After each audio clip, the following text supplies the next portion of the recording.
Ready. Welcome back to OneTake tonight. He's Reese. I'm Dan, producer Reese. Good to see you, big guy. Good to see you too, Dan.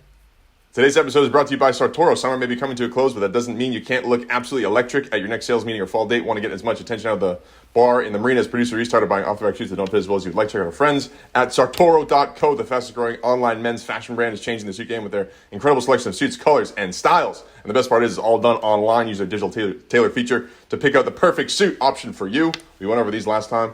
I mean, I could talk about Sartoro suits all damn day. Go to sartoro.co/OneTake for 10% off your first order. Sartoro, the suits. There's rumors that producer Reese is going to be wearing his next month at San Francisco Fashion Festival. Check him out October 11th as well. Could be Electric Factory. Let's get right into hot takes. Producer Reese, what do we got? Dan, Canelo Crawford this past weekend. Talk about that. We're 5-6 days behind schedule here. Hand up to producer Reese. I don't take accountability. I blame Reese as usual. Yep. Canelo Crawford, well produced. Netflix, they've had some critiques in the past on some of the stream was lagging a little bit. Yeah. I thought it was a great event. I was down in Palo Alto for Stanford versus Boston College, so I only watched the main event. Impressive performance from Terrence Crawford. I mean, people talking about him being one of, if not the best pound-for-pound fighter of his generation. I think Saturday night probably sealed it for him as far as the body of work he's put together, as well as the different weight classes, going from 130. I think it was Yuriorkis Gamboa. Yuriorkis Gamboa, just pulled that out of the top of my brain at 130 pounds, maybe 2011, 2012. That was like a big fight. And he's just been doing it for the last 13, 14 years ever since. So I couldn't believe, especially based on the fact that he struggled with Madrimov. I don't even know the guy's first name. He was kind of like a tune-up fight at 154 in, I believe, August of last year. It was July or August of 2024. And Crawford struggled. He didn't look very... It was a 7-round, a 5, barely eked out a victory. But he really, I'm not going to say he dominated, but his counter-punching was pretty darn incredible. I scored at 8 rounds to 4. The judges did a pretty good job. Producer Reese. I don't know if you have anything to add there, but incredible performance from Terrence Crawford. Yeah, no, very impressive. I don't watch boxing a lot, but, you know, I will say that was a very impressive performance by Crawford. I mean, let's not forget, he went up in weight, too. He went up to 168 to fight Canelo. He could have requested that Canelo go Skip down to 2 weight classes, Producer Reese. Facts, Skip 2. Skip 2. He fought one fight at 154. One fight at 154. He's at 147, like that's his normal weight. Yeah, that's what he's fought at for the last... Around that weight, like around 150s, maybe. But, I mean, still, he was quick on his feet. He was able to outpace Canelo. You know, his footwork looked good. His defense looked good. Canelo just wasn't picking up what he was putting down. And he was I don't watch boxing a lot, but it seems like he wasn't making the right adjustments based on how Terrence was fighting. Terrence was fighting southpaw the whole entire fight. He'll usually switch it up. The whole fight, he was southpaw. And that left hand down the middle was landing pretty clean. Canelo didn't adjust that well. Canelo could never really get his left hook going. The right hand down the middle was getting countered pretty well.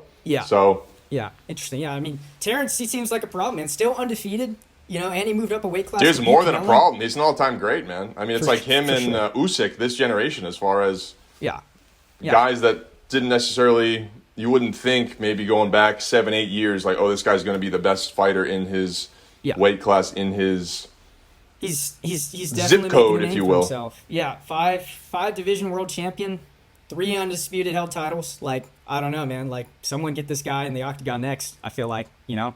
Dude, he can wrestle. He can wrestle, too? Oh, God. Terrence Crawford can wrestle, bro. People don't realize that. What is Dana doing, man? He needs to sign him ASAP after this. I don't think Terrence doesn't want to deal with kicks. That's what allegedly. On his Joe Rogan Experience podcast, he did not want to deal with any kicks. Dude, I don't want to deal with kicks. F that, dude. Yeah, I mean, it's just a totally different game. There's a lot more that could happen. But I will say, though, we've had this conversation before. I feel like your risk of CTE is a lot higher within boxing alone than in an MMA fight. I don't know. That's a whole new conversation, a whole new wrinkle you brought in there, producers. I don't disagree with you necessarily. I think boxing, it's more like the smaller punches, like the accumulation of punches over time. That's sneaking more dangerous than just one massive spinning back kick to the temple that takes you out. Nevertheless, though, it was the upset of the century for the 209 out here. Not a lot of Hispanics very happy about that. Were they pissed? I'd imagine. There's some Hispanics that aren't fans of Canelo for whatever reason, just because he is outrageously successful. Like he's making maybe not that's the only reason, but he's making like $200-some million per fight at this point. Like that's kind of. I mean, I feel outrageous to some folks, and I don't disagree with that. I mean, I still don't really understand how all that works, especially with the Netflix model. I mean, I guess we're going to see more boxing going to that, which is cool. Yeah. But Thank God, because they took down Stream East, and I would have been shit out of luck if it was not on Netflix. Yeah. Thank God I was there at my buddy's house at the Lodi kickback, because, I would have had to probably not be able to watch the fight is what would have happened. UFC Noche 321 was the same night. I'm probably going to cut you off about 30 seconds in this because we went over time, but what do you got on that, producers? I find it hilarious how UFC has the Noche events to show respect for and celebrate Mexican fighters, yet they choose the two most Brazilian guys for the main event. So they got John Silva, Diego Lopez thrown down, 2-round stoppage. Diego Lopez, by the way, probably has the most electric mullet in the UFC at the moment. Side note. I don't know if it's electric. It's more like just, it's kind of ratty. I can't say I'm the biggest fan. It's like a little too much for me. I think the mullet needs to have some structure to it. The problem is his hair texture. It's just a little too straight. It's not as flowy as yours per se, I feel like. Mine's struggling a little bit right now. We just rolled out. Round 2 stoppage. The boys were throwing bombs. The fight could have gone either way in the second round. I mean, both of them were tired, and at this point, Diego hit him with a spinning back elbow. We've been seeing a lot of spinning back elbows in the UFC as of lately. Lerone Murphy at the UFC 319. Carlos Prates at UFC 319. Carlos Prates, by the way, one of my favorite fighters. He's such a great fighter, but he's such a degenerate person. You'll just see him at the press conferences just ripping cigs, slanging beers. Ripping cigs. That's awesome, man. Chain smoking, brother. Yeah, I'm sure. Yeah, back to the spinning elbows. I'm sure John Jones is up there smiling somewhere knowing that he pioneered that shit in the UFC. So, I mean, we got big Saturday night for Dana. Producer Reese, you actually went on longer than I thought. That was pretty good. NFL, Mac Jones. So we got to give a round of applause to Mac Jones and our friend T.I. They're best friends, man. T.I. loves Mac Jones. Mac Jones loves T.I. Yeah. Happy for the Niner gang down in Santa Clara. Yeah. B. Ryder probably fired up too. He loves Mac Jones, and big win for the Niners in New Orleans this past weekend. That was a big story. Patriots got their first win. They might be back. We got Stephon Diggs knocking up Cardi B. I mean, that's a sign that your team's got some dogs on it. Yeah. That's a dog move right there. I mean, dog move right there. Dog move. Patriots got a little. They got some guys. They got a little bit of. They got a little bit of juice. They got a little bit of special teams touchdowns here and there. Yeah. Special plays, special teams. I love it. We like to say Producer Reese has no idea what special teams is. TB12's mad with power. He's going from the owner's box to the play-by-play box and everyone in between. Now he's playing flag football with Saudi Arabia. He's mad. Yeah. He's gone off the what's chain, he doing, man? and I love every second of it. Is he just going on side quest? That comes to TB12. He's just the king of side quests. Side questing, baby. I love it. Yeah. This guy's going hard in the paint. He was 10 years ago, he was like, no social media. I don't talk to anybody. I just focus on my football. And now he's like, any business opportunity that comes his way, he's all about it, man. He's gone mad. And I think it's awesome. I think it's great. Let him pull a McGregor. He deserves it. You know what I mean? The greatest deserve to party the greatest after their careers are finished. Because what else are they going to do, man? They're just sitting on a pile of money. I think he's still getting advertised. I think he's still doing his TB12 method every single morning at 6:30 a.m. I don't exactly. I don't know about the TB12 method. That is something you're going to have to tell me about, Dan. That's required reading for OneTake Media employees, but I guess, Producer Reese not much of a reader. So that's all I got in the NFL. BC football. Yeah. I think we got to start talking about the curse of Dave Shinskie, Producer Reese. I tell you, I know you know nothing about that. Dave Shinskie was my favorite player, 2009, the last season that the BC Eagles won 8 games. 8 games used to be it's not a crazy amount of games for college football. BC, never, I shouldn't say never. Yeah. 2007, they had a very good team. Yeah. As far as national title contenders or what have you, being up there in the top 10 of the AP poll, what have you, not really their calling card. I root for them. But 8 games is a lot ever since they benched Dave Shinskie in 2009, 26-year-old quarterback, he was my hero when I was 16 years old. Yeah. I still sneaky kind of want to be like that. I'm going to be 35 in a few years. I'll probably be in peak condition at that point, ready to make my college comeback. For sure. It's in the works right now. Ever since he was benched unfairly in 2009, they haven't won 8 games. It's just sad to see. And that was in the game down at Stanford this past weekend. I was covering for Eagles Daily. Shout out to Eagles Daily. I guess I'm an employee of them now. Yeah. What did you see, Dan? Talk about that. I had a good time down there. But I think the main story is the curse of Dave Shinskie, producers. Yeah. Yeah. Was T.I. there also to join you, or what happened? T.I. did not show. I have his media credential right here. He did not show up. Sad. It was very sad. Very sad to see that. Yeah. But that's okay. We miss him. He was playing golf in his golf tournament. I hope he did well. I hope he won. Yeah. Prayers up for T.I., man. I don't know what he's what he's up to, man. I haven't seen him lately. We got to get him back on the Rumors show that I soon. am also good friends now with Berge Nigerian. I love Berge. Yeah. He's kind of like the right-hand man of Bill O'Brien, former right-hand man of Bill Belichick, kind of like a producer Reese guy, like behind the scenes. Like if you need, you need some logistics taken care of, you need a few things moved around, if you will. Yeah, I'm Team Berge. Team Berge. Yeah, that sounds like me, Berge man. Nigerian. We might be boys if we meet. I walked by him on the side and said, "Hey, Berge." He just said, "Hey." No idea who I am. No idea. And then I saw them. Yeah, dog. And then I saw him again when the teams at halftime were coming in and out of the locker room. Yeah. And I was like, Berge, like something about these sport coats, like we're little synergy here. We're kind of matching, man. You're looking electric. And he was like, and he laughed and he was like, "Oh man, you're looking pretty good too, man." So I was like, let's go. We had real recognize real, and you're that he recognized you. You know what I mean? He picked up what you're putting down. Figure AI, infinite dollars, Dan. I don't know what that is about. Tell me about that. Figure AI started 3 years ago, and now they're worth $39 billion. They're going to become a $1 trillion+ company, and I don't know if people realize the scale of what's the word going forward? Like the speed at which there will be disparities for everyday folks, and some of this, like the amount of wealth that's going to get created in the next decade to decade. What is their product? To a decade and a half. It's going to be insane. Like, Figure AI is going to be a $1 trillion company in the next 3 to 4 years.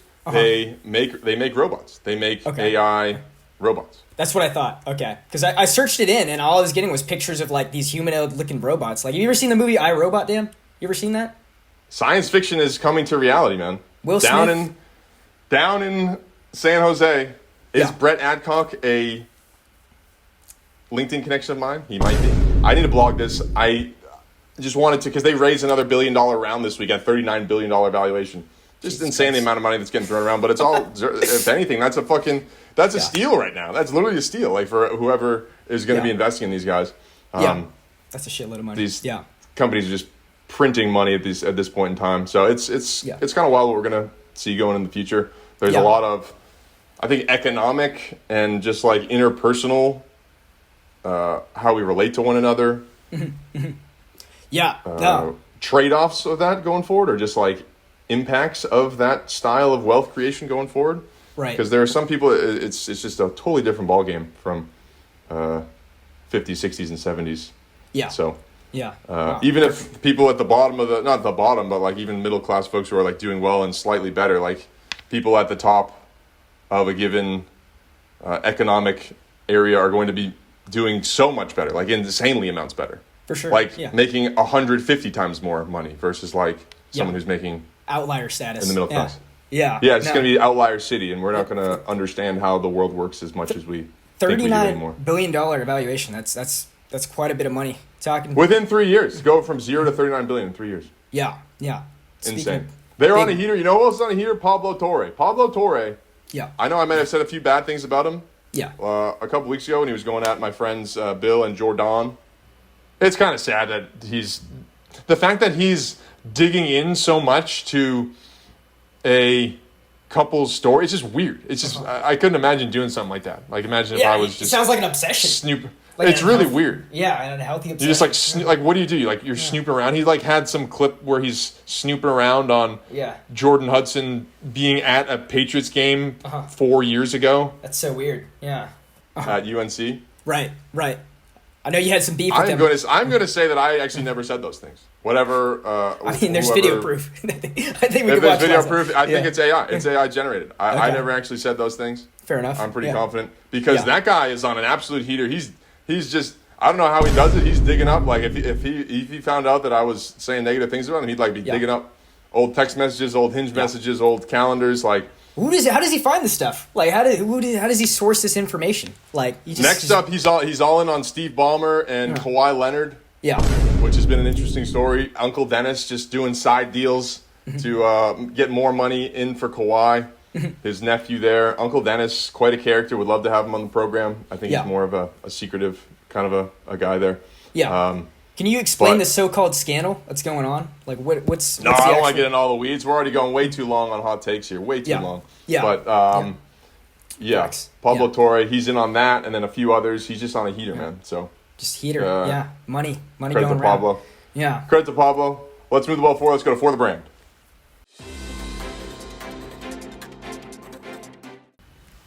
Welcome into For the Brand. Producer Reese, what do we got? Dan versus the city of San Francisco.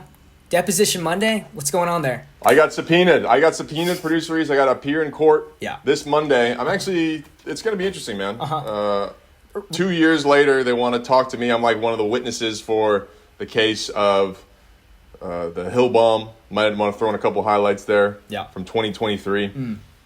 Rumors. I mean, that's like so far in the past. I don't even remember what happened last week. Never mind, some years ago. Yeah. I don't know what's going to go down, but I think it'll be an interesting experience. We'll see what happens. Rumors of Producer Reese Esquire showing up at 10 a.m. on Monday morning. I need Producer Reese Esquire, man. I need Esquire. I need him to say, go in and do whatever lawyers do. I just need you thrown on the suit. I don't think he'll actually show up, but it could be funny. Sammy Adams. You planning on seeing him soon, Dan? He's making an East Coast appearance. What's going on there? Thanksgiving weekend, Sammy Adams. Was I going to go back for Thanksgiving? No, but the fact that he's going to be there in Boston, I think it's November 29th. Yeah. Very tempting. He is going to be in LA the following week in December. Yeah. I want him to get to San Francisco. Sammy, we want you in San Francisco. Hey.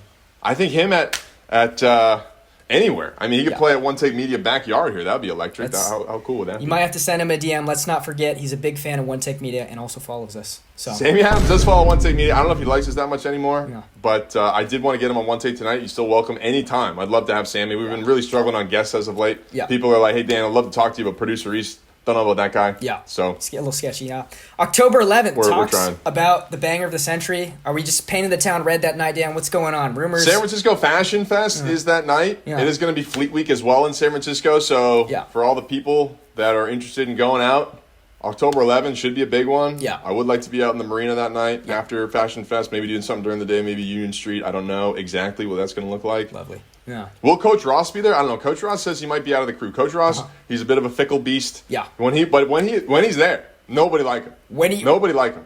When he's there, he's a weapon, bro. And he's just like, he's more than a weapon. He feeds the fire around him, and we're just stirring up fire. We're building the energy out there in the marina, dog. We need Coach Ross. Coach Ross, if you're watching, I don't know if he's going to be there. We might have to get some new squad members to the crew. Yeah. Rumors that C. Cliff might be out. I'd love to see C. Cliff. Producer Reese and C. Cliff could finally have it out. Yeah. That would be good for morale. Yeah. There's always been beef there the last couple of years. I hope that he comes to San Francisco at some point this fall. Sounded like October was a reasonable time frame. Yeah. Me and C. Cliff might have to go on a two-man is what might happen. We might have to set aside our differences, set up a two-man, and just, Oh! Yeah. That would be a problem, bro. Yeah. Oh my goodness. Speaking of two-mans, women would just be flocking, bro. Producer Reese went on a two-man himself this past Friday. Lodi GrapeFest. Lodi GrapeFest. Tell the people about it. Lodi GrapeFest, man. Hey, OneTake Media was there last year. It's funny, they actually remember me, so there's a good chance they probably remember Dan. Producer Reese held the snake at the Serpentarium. Shout out Tyler. True? Shout out Tyler. I held the snake. Oh, they remembered young Reese. Dang. Shout out Stockton Mineral Club too. I'll tell you that much, man. Yeah. Dude. I love the Stockton Mineral Club. Those guys are electric. Did they see the video? What did they think? I didn't even realize this until now. I don't think they saw the video. So the Serpentarian people were talking to me. They actually saw the video, and I showed it to them again there, and they're like, they got all hyped about it. So I was like, yeah. Oh, that's hype. Yeah. That's hype, bro. I think you might have stuffed Lodi GrapeFest in your back pocket last year. I think it might be safe to say. Dang, bro. Yeah. Whoa, that's awesome, man. Hey, I think it's always appreciated when folks, because sometimes you get into this game. Yeah. You don't think that you're appreciated maybe as well as you as you'd like to be, but hey, that's what it's all about, man. Getting one or two people to say, "Hey, I remember that guy." Yeah. That's enough to keep me coming back for months and if not years, wasting all my time on this dumb shit. But it's good stuff. Just gotta keep going, man. Speaking of keeping going, pipeline update. Study hall this afternoon. What's going on? Study hall Saturday afternoon. Study hall. We're a little bit behind schedule on a few things, and by a few things, I mean everything from August. It's a little bit shameful. Yeah. The lack of production we've had. We've just been out. I think we might need a little. Might need to get to a meeting or something. There's been a lot of socializing, a lot of gallivanting, a lot of partying. I've been working. You've been working too. I've just been a little bit circle jerking in the mix. You know how it goes, Dan. Well, I don't know about that, buddy. That's you speak for yourself. I mean, I know that you're a gooning for good advocate here. Gooning for good. So maybe you could talk a little bit about that in a second. Yeah. But we do need to get a little pipeline. Just get a few things out. Yeah. I don't even remember what we need to get at this point, but yeah. Production coming. Producer Reese gooning for good. Gooning for good. As the resident gooner of OneTake Media, you, Tony Batista, Yeah. some of the other folks. Yeah. Talk about this. Sounds like a very wholesome and interesting. Yeah. Kind of advocacy event. Producer Reese, now a reformed gooner, also a reformed liar. But So what had happened was an OnlyFans model. I guess one of the most highly paid OnlyFans models, Sophie Ran. By the way, she pulls in about $80 million a year just on her content alone. I don't know how. I don't understand that. I don't get it. Yeah. I thought, is it more like they text you, like you think you're talking to them, or they like send like selfies? I thought that was more like that. I don't know if it's. I can't confirm because I've never used it before. I've never used this platform. But if I were to guess, it seems like I guess they just like an Instagram page where they have their own explicit stuff on there, and then you pay to see that stuff. So anyway, is it like is it a personalized Instagram page, like just for like producer Reese like gets his own? No, I thought that was the appeal. It was like only for like because producer Reese is like a lead gooner, so he like gets his own right.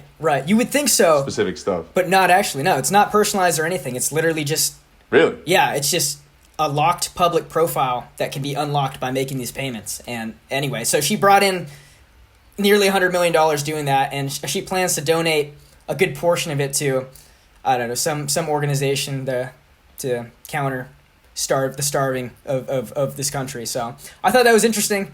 I mean, like I said, reform gooner, proponent. I'm a proponent in it. It's a good cause, Yeah. Gooning for good. That was terrible, buddy. That was terrible, man. This is an all-time low moment for OneTake tonight. But that's okay. Different strokes. Bieber at Coachella 2026. Yeah, for the brand, we had a few that we missed from Hot Takes. We're going a little bit long there, but let's go to Bieber at Coachella. Yeah. This is going to be like an iconic performance, bro. Yeah. Bieber's had a tough couple years. This new album, very good. Swag. I don't know if you... I tweeted it out. Swag. Really liked it. Yeah. The song Daisies is like a banger. Banger. It's a very R&B like album. I didn't expect that from Bieber, man. Yeah, I didn't know he had that. I'm like, easy white chocolate. I thought it was really good. I thought he peaked like 2015 with like he had Sorry, he had a few DJ Snake song there. Yeah. He had the Intentions, just a lot of really good songs. Bangers. Quavo, banger, Migos. Yeah. No. LeBron loves Migos. Yeah. But I think this performance, I mean, we might have to actually go. And by we, I mean me. Because that Saturday, Coachella, Bieber, it's going to be potentially iconic. Facts. Jimmy Kimmel. If people don't think that Jimmy Kimmel got thrown out the club because his show was being watched by nobody. Yeah.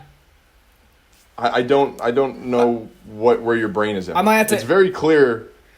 Well, what's the controversy about? Is the controversy that he talked about Charlie Kirk and then they canceled him for that? Or, like, what's going? They pulled... it's essentially that. Yeah. He said something that was a bit uncouth about the Charlie Kirk's death, R.I.P. Yeah. And he was allegedly canceled by, like, the FCC. The FCC, like, suspended him, and people are saying, Trump has...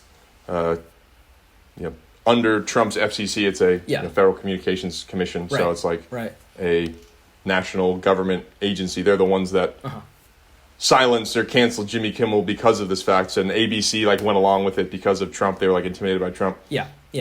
Okay. All right. I see what's going on. Stephen Colbert already out. I mean, these are just old boomer. The only ones that are watching these things are boomers, and they just don't want to pay Jimmy Kimmel for the next 2 or 3 years. When his contract is up, so they were like, let's find a reason to get rid of him now. I mean, if anyone doesn't think that, then honestly, they have a few screws loose in their brain. Who the fuck watches? I know I don't. I mean, I can tell you anyone. Nobody above the age, anyone from the 18 to 55 demo ain't watching Jimmy Kimmel these days. Right. I mean, it's just who got time for that, and who wants to? It's an anachronistic media. At least Jimmy Fallon is trying to bridge the gap between the new world of the internet and the old world of the Johnny Carson era of anyway. The Johnny Carson era actually tried to be funny. Jimmy Kimmel and Stephen Colbert tried to be political. What's the word I'm looking for here? Yeah. They tried to be. I don't think political talk show hosts are just their personalities aren't very appealing. All those shows are done. All those shows are out. Yeah. The Daily Show. Yeah. Trevor Noah done. Yeah. Jimmy Kimmel done. Really, Trevor Noah too. I didn't know that. Now all these guys are just sad. Short-sightedness. Yeah, sad. what else is sad here is Charlie Kirk, rest in peace. You have anything to say about that, Dan? I was surprised at how.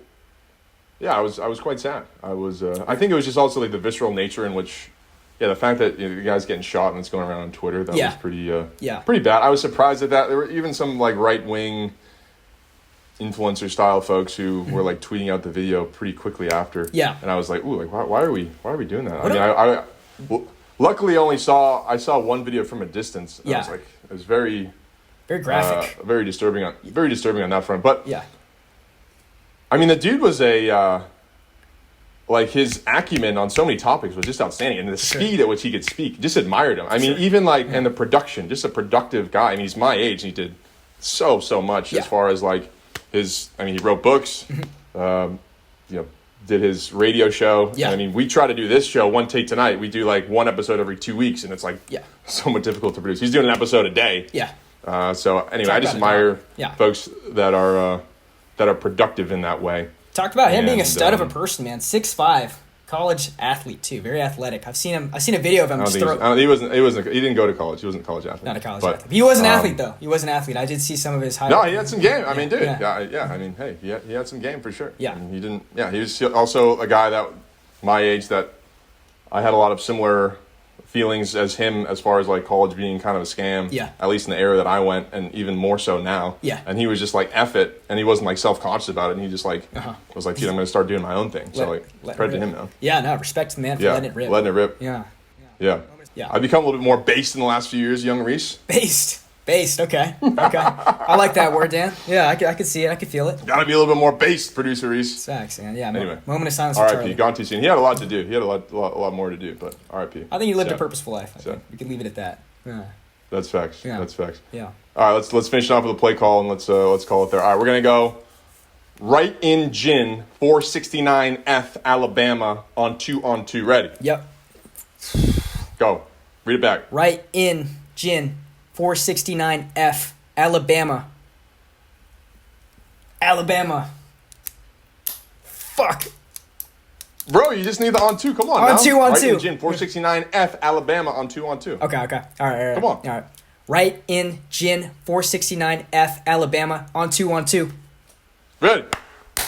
Thanks for joining. We'll see you next time.